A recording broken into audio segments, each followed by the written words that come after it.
White House is firing back at Comedy Central's South Park after the season premiere. Animated TV series is receiving a fire response from the White House. Comedy Central South Park was created by Trey Parker and Matt Stone. South Park hasn't been relevant for more than 20 years. Trump's White House is melting down over South Park. South Park just dropped an absolute bomb on the White House, and this time, the cartoon is going straight for the jugular of real-world power. In its latest season 27 chaos, the show turns Washington, D.C. into a militarized circus, drags a Trump-style president through lawsuits, satanic symbolism, and billionaire bootlicking, and dares anyone in charge to laugh it off. What's even crazier is how the actual White House and political figures end up reacting, accidentally proving that a silly cartoon can still shake the most powerful office on Earth. The White House obviously was not pleased with the episode. They issued a statement saying the show Paramount just dished out $500 million for, quote, hasn't been relevant for over 20 years, is hanging on by a thread with uninspired ideas in a desperate attempt for attention.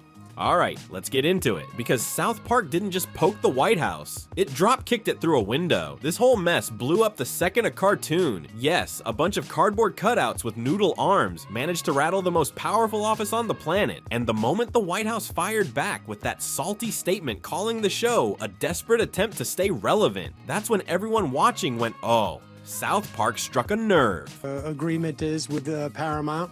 What they're doing, it's, could be somewhat risky, and it's showing a lot more courage than we've seen from places like you mentioned. You don't clap back at a cartoon unless it hurt your feelings, and the fact that Washington even blinked at this episode tells you everything. South Park didn't just hit close to home, it walked right up to the front door, rang the bell, and slapped the whole administration across the face on national TV. Another random commented on my Instagram that you're on the Epstein list. The Epstein list? Are we still talking about that? Well, are you on the list or not? It's weird that whenever it comes up, you just tell everyone to relax. I'm not telling everyone to relax. Relax, yeah? Now here's where things go from spicy to straight up nuclear, because South Park didn't ease into season 27 with a cute little warm-up episode. Oh no. They detonated a political bomb the second the season dropped. The episode Sermon on the Mount didn't just push buttons, it slammed every single one at the same time. And there it is! The White House!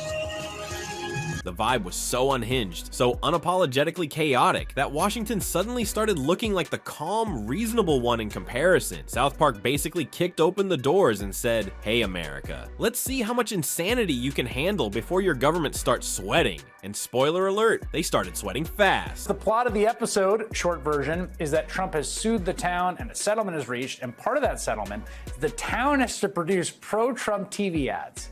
South Park doesn't slow down. It goes straight for the jugular. A Trump-style president sues the entire town for $5 billion just because they protested his policies. The town freaks out, lawyers rush in, and suddenly free speech isn't free anymore. It's a legal threat. When things heat up, who will deliver us from temptation?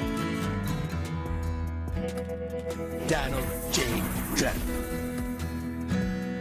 No matter how hot it gets, to survive, South Park is forced to make government-approved propaganda videos, praising the president like it's mandatory homework. It's dark, it's petty, and it shows exactly how fast power can flip from leadership to shut up or pay up. The episode Wednesday included a scene showing President Trump lying in bed with Satan, who also had a previous relationship with Saddam Hussein on the show. And this is the moment where South Park basically slammed the red button and said, let's see who panics first. Because out of absolutely nowhere, they show the president literally in bed with Satan. They straight up put the president and the devil under the same blanket like it's just another Tuesday night special. Hey, Satan! I don't want to right now. What? Hey, relax! Come on, Satan, I've been working hard all day. You haven't been working, you've been doing your stupid memes and just fucking around. When that scene dropped, the internet didn't just react, it detonated. People were replaying it, clipping it, arguing about it, losing their minds. And here's the crazy part, that scene is exactly what pushed the White House over the edge. After the president plus Satan visual went viral, the administration fired back hard, dropping that defensive statement about South Park being desperate and irrelevant. The small town of South Park, Colorado is protesting against the president. The townspeople claim that the president, who is a great man. A great man. Great guy. We know he's probably watching. And we are just reporting on this town in Colorado that's being sued by the president, and they are fighting back. Which honestly just made the whole thing even funnier. You don't clap back at a cartoon unless it hit you right where it hurts. South Park wasn't just making a joke. They were lighting a match inside the White House briefing room. No, just eat the bread and listen. I didn't want to come back and be in the school, but I had to because it was part of a lawsuit and the agreement with Paramount. South Park immediately flips the madness again because Jesus' big dramatic sermon at the school suddenly turns into a corporate press release. He goes from spiritual wisdom to talking about the Paramount Skydance merger like it's part of the Bible. You guys saw what happened to CBS? Yeah, well, guess who owns CBS? Paramount. You really want to end up like Colbert? You guys gotta stop being stupid. He literally warns the kids not to end up like CBS, turning a holy message into a business lecture. And that's the punch. South Park isn't just hitting Washington, they're roasting media companies, networks, and their own bosses in the same breath. It's religion, politics, and corporate greed smashed together, and South Park fires at all of them at once. Someone has the power of the presidency and also has the power to sue and take bribes, then he can do anything to anyone. It's the president, dude! All of you shut the f*** up or South Park is over! It's over! Just stop and shut the f*** up! And here's where South Park basically goes, why roast one target when we can annihilate all of them at the same time? Because by the end of this episode, nobody is safe. Not the government, not the church, not the media, not even the network that ARs the show. Just 6 months than any other president in our country's history, and no fourth-rate show can derail President Trump's hot streak. They drag the White House, they drag religious leaders, they drag cable news, and then, just for fun, they drag their own corporate bosses. Who does that? South Park does. They turned the entire episode into a flamethrower aimed in every direction, burning down every sacred cow in American culture. It's fearless, it's reckless, and the energy is basically, if you have power, we're roasting you. Sit down and take it. No wonder the White House freaked out. South Park didn't just cross a line, they built a new one, drenched it in gasoline, and lit it on fire for the season premiere. White House spokesperson issued a statement saying, quote, South Park hasn't been relevant for more than 20 years,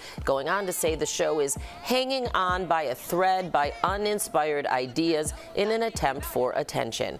The show's parent company, Paramount, has not issued a response. This is where things explode for real, because the actual White House jumps into the fight.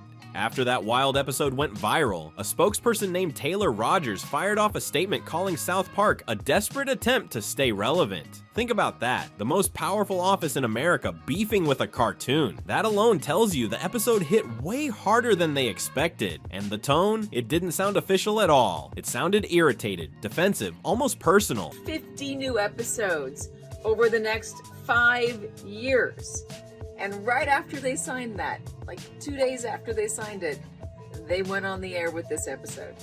As you would imagine, it got a lot of attention, both out there in the ether, the world, but also from the White House. The moment the White House clapped back, everyone knew one thing. South Park didn't just joke. They struck a nerve straight in the center of DC. Before we go deeper, hit like and subscribe. South Park is dropping bombs every week, and we're breaking every one of them down. Here's the twist most people miss. South Park wasn't trying to win approval, be fair, or play nice with politics. They wanted proof that their satire still hits hard enough to shake the people in charge. And the White House reaction gave them exactly that. As for President Trump's opinion on that particular South Park episode,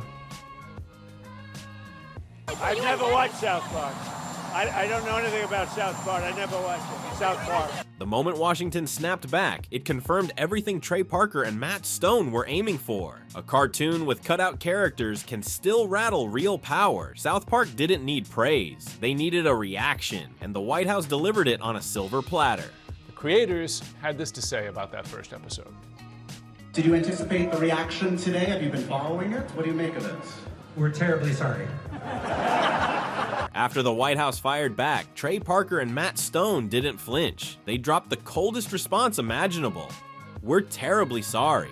No explanation, pure sarcasm. Then they twisted the knife by joking that the Paramount Skydance merger stressed them out more than any politician. The message was obvious. Political backlash doesn't scare them, it bores them. They turned the entire White House statement into a punchline and completely owned the moment. Okay, South Park is taking no prisoners in its new season, and despite backlash from Trump administration officials, they are unfazed. South Park makes one thing crystal clear: they don't serve any side. For decades, they've roasted every president: Clinton, Bush, Obama, Trump. Nobody gets a pass. Not because they push politics, but because they can't stand hypocrisy. That's why their satire hits harder than any news show. If you're powerful or full of yourself, South Park is coming for you. No left, no right. Just equal opportunity destruction.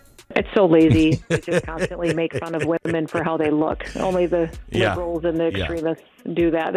If they wanted to criticize my job, go ahead and do that, but clearly they can't. They just pick something petty like that. South Park doesn't stop at the president. They go after his inner circle like it's open season. First up is Kristi Noem, and wow, they do not hold back. She's portrayed as this ice-booted, trigger-happy cartoon villain who literally sprays dogs with bullets while her Botox face melts like warm plastic. It's a brutal exaggeration of her own memoir story about killing her dog, and South Park turns it into straight-up nightmare comedy. J.D. Vance took a slightly different approach. Instead of being the butt of the joke, sharing his South Park moment, saying, "I finally made it." Then they throw J.D. Vance into the fire. South Park shrinks him down into this tiny, clingy sidekick who follows the president around offering baby oil to Satan. Yes, Satan, like he's some desperate intern trying to get promoted to official bootlicker. It's pathetic, it's hilarious, and it nails exactly how fast some politicians transform from outsiders into full-blown power groupies.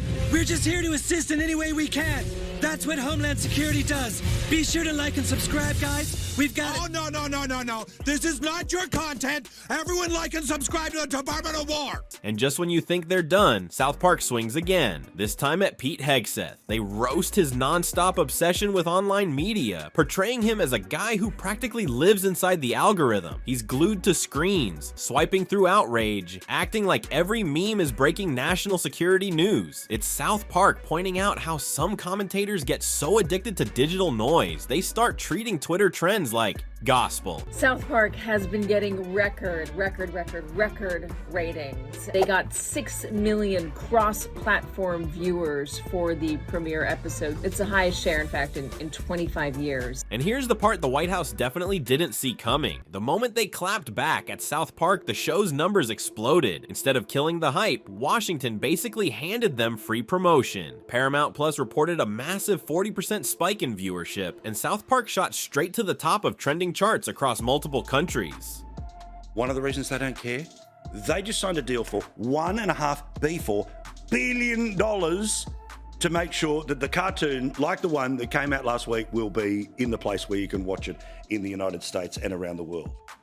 Clips exploded across TikTok, memes took over Twitter, and old fans came rushing back just to see what ticked off the White House. The backlash didn't quiet things, it amplified them. South Park turned outrage into free marketing, proving that whenever the powerful push back, the audience only gets louder. And it raises the real question: if one cartoon can shake DC this much, what does that say about the power running it?